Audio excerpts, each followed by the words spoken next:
Joseph de la Capelle, catholique et légitimiste, si vous voulez me joindre au 06 25 85 92 37, je suis dans un joli petit village en Savoie, Chamarillon. Je voulais parler de... Il y a Mediapart qui a fait une interview de 4 dames qui ont été, on va dire un peu, comment dire, taquinées, on va dire, fortement par Monsieur Depardieu. Je vais rappeler des choses de base. Il y a des endroits, si on tient à ce qu'on ait une certaine intégrité et tout ça, qu'on ne fréquente pas. Moi-même, je fais 1m91, voilà, plus de 100 kilos, et il y a des quartiers dans ma ville où je ne vais pas, à 9 heures du soir. Il n'y a pas très longtemps aussi, une jeune fille absolument ravissante qui attendait à Perrache à 10 heures du soir. Je connais un peu Lyon, le quartier de Perrache à 10 heures du soir, j'attends pas quelqu'un, je trouve un café. Et pourtant, je suis un homme, voilà. Y a des choses comme ça qu'on a oubliées. C'est évident que si on trouve un rôle, donc on est une femme, on est plutôt jolie et on a un rôle avec Gérard Depardieu, on sait un peu ce qui va se passer, quoi.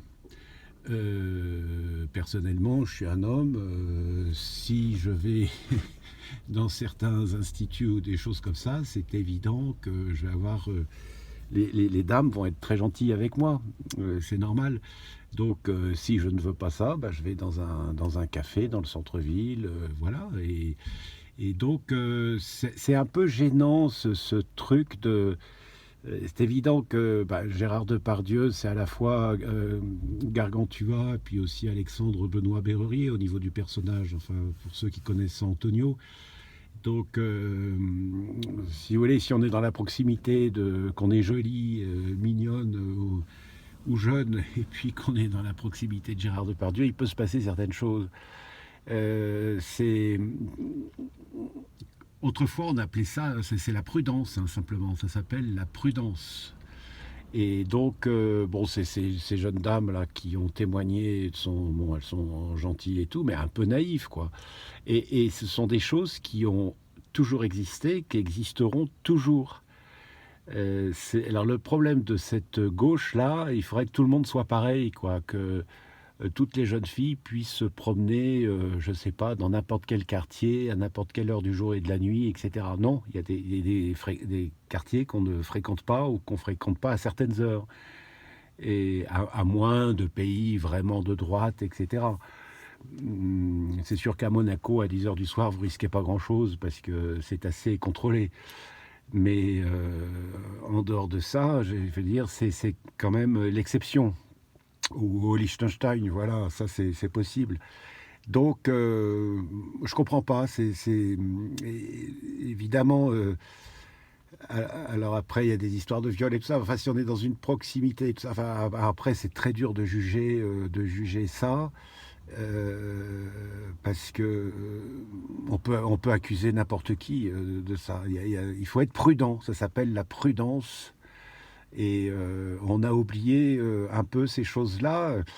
Quand j'ai été enfant, mes grandes sœurs, mes parents leur donnaient la permission de partir à une soirée. Elles étaient accompagnées par des jeunes gens qu'ils connaissaient, qui étaient de bonne famille, on disait, et qui les raccompagnaient après chez elles. Et voilà. Et donc, ce sont des choses qui sont élémentaires, mais qui sont importantes. Il faut aller dans les endroits où on sait que on risque pas. Alors aujourd'hui, c'est compliqué parce que c'est vrai qu'au niveau de la sécurité et tout ça, il y a quand même pas mal de problèmes en France, mais il y a des endroits où il ne faut pas être à certaines heures, à certains moments, c'est évident. Donc voilà, c'était quelques réflexions. Je trouve que c'est un peu, effectivement, si vous voulez, si une jeune fille veut vraiment pas être voilà, sollicitée, on va dire, il faut éviter le showbiz, le cinéma et la télévision. Oui, effectivement, parce que ce sont des lieux où il y a beaucoup d'argent, et puis des personnalités, des égos assez forts, on va dire, où il y a un peu ce jeu-là. Enfin, ça, c'est l'éternel l'éternelle question. Si vous êtes jolie et intelligente, c'est évident que les gens vont vous regarder, etc. Donc à vous de choisir les endroits que vous fréquentez. C'était quelques petites réflexions parce que ça m'énerve un peu toute cette gauche là qui veut qu'on soit partout pareil, etc. Non, il y aura toujours, il y a toujours eu et il y aura toujours des endroits où il faut faire attention. Il faut faire attention.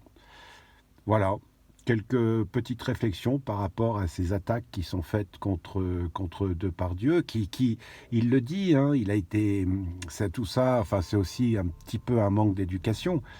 Il n'a pas eu d'éducation, il le dit, hein, il a été élevé dans la rue, ses parents étaient... Il n'a pas mangé avec ses parents, il mangeait jamais avec ses parents, etc. Donc, je veux dire, ça crée quand même un profil. Il a été à l'école de la rue, il le dit d'ailleurs, il a été repris et recadré par la police. Et là, dans les témoignages, effectivement, un jour, il y a un producteur qui l'a recadré un peu et il était comme un petit enfant. Il a besoin d'être cadré. Il y a ça aussi. Enfin bon, bref. Donc, très bonne fin d'octave de Pâques à tout le monde.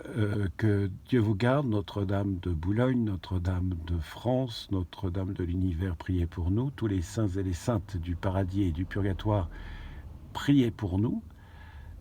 Que Dieu vous garde en ce monde et dans l'autre. À très bientôt à tous. Deus et Rex.